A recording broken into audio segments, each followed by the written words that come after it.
much as the other ward elections are concerned, the councillors are concerned. But the big prize is the mayor. And Banjul doesn't seem to be in good shape. We'll talk about that later on. But let me begin with you, Dawda Jallow. The significance, the constitutional mandate for running local government elections. Thank you very much, Malik. Well, it all started when we get into the Second Republic, the 1997 Constitution, Section 193 of the 1997 Constitution stated that local government and administration in the Gambia shall be based on a system of democratically elected councils with a high degree of local autonomy.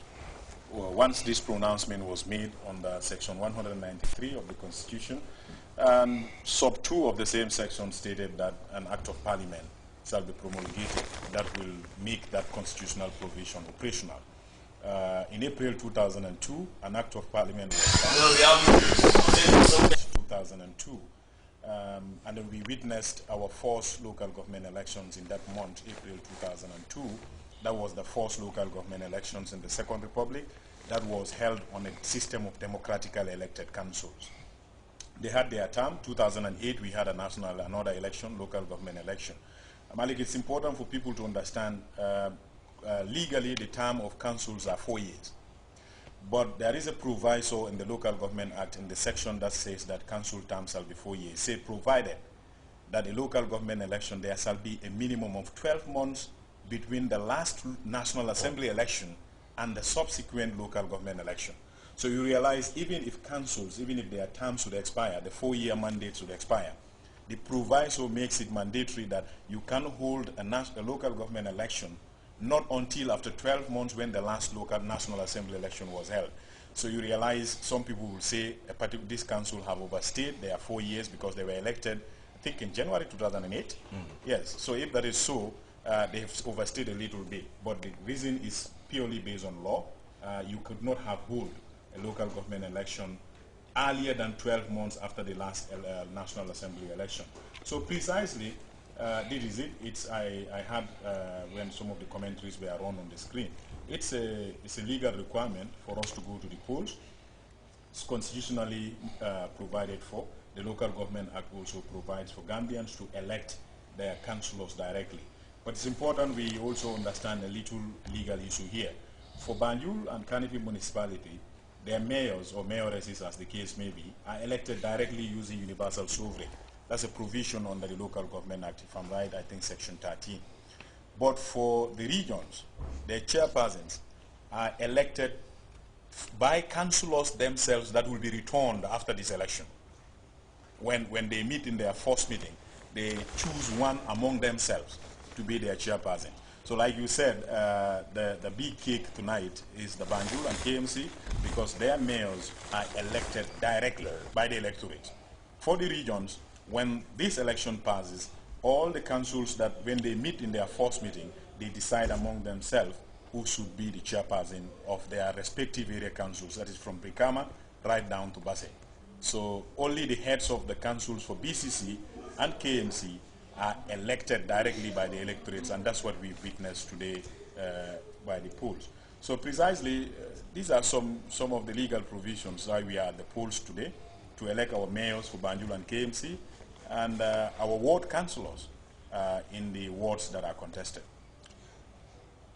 Before I come to Master Tomasi, there's a saying that if you don't know where you're going to, you should know where you're coming from. Yes. And going by that, I just want to reflect on 2002, April 26th, because that was the first time local government elections were held in the Second Republic. 86 councillors went unopposed for APRC. When the elections were run, 28 wards were contested for. The APRC won 14, Independent won 4, NRP Independent won 10, and NRP won 4.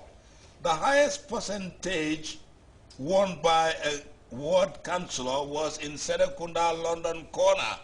And a guy called Pa Daniel Mendy won the highest. He got 76.1% of the votes.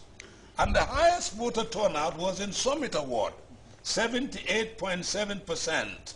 And the winner, unfortunately, there was an independent candidate, Sunkari Baji. Marcel, local government elections, we have seen, we've moved around. I particularly have moved around.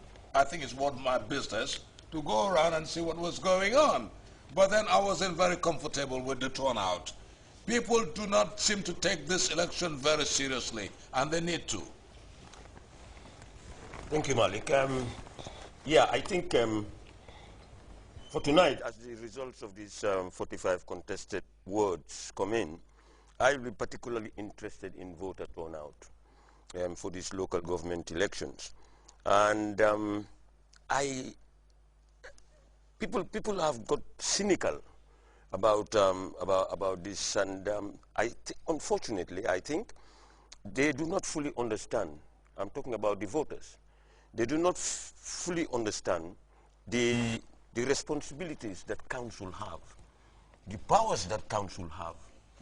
You know, they certainly are the people responsible for planning in their communities. They're responsible for planning. They're responsible to raise revenue. That is very important. They are also responsible in their areas in their communities, you know, to make sure that their communities are provided for with the right infrastructure. Communities are provided for. I mean, likely they're a farming community, and agriculture should be the business of council. Sadly, though, very sadly, I suspect that somebody must have gone around, or they themselves have put it in their psyche that local government elections are not important. No, I mean that's downgrading very seriously the role of councillors. You know, I mean they should be very sensitive to those responsibilities. I mean, planning at the regional level or at the local community level, it's very important. And some of these things cannot happen at the central government level or at the National Assembly if you want to, if the grassroots communities are not properly looked after or are not properly guided in the way they run their affairs. Like I said, I'll be very interested in that. Somebody must have gone around, or a group of people has said, you are voting for these elections, these people are not important, or this election is not important. They choose which election to. Now, if I were to choose which election to take part in, the first one would be the local government election. That's basically a grassroots government institution administered by the people themselves. Now, if you give the impression that it is not important, then you have no right going to fight an election to be in the council. You know, I mean, I think the cognizance of that responsibility starts with the candidates themselves. You know, that they are going to do a very important job for their communities, for their region, before we even come to the National Assembly or before we even go to central government. You know, this is very basic. You know, city councils, that's BCC, municipalities, that's KMC, and area councils. These are all grouped up together and called local government administration.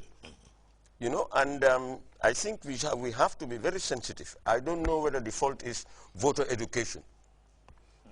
I don't know whether that's the fault. You know, I am not going to ascribe blame to anybody, but maybe voter education is not sufficient enough, you know, to make them be more alive, be more sensitive to their responsibilities.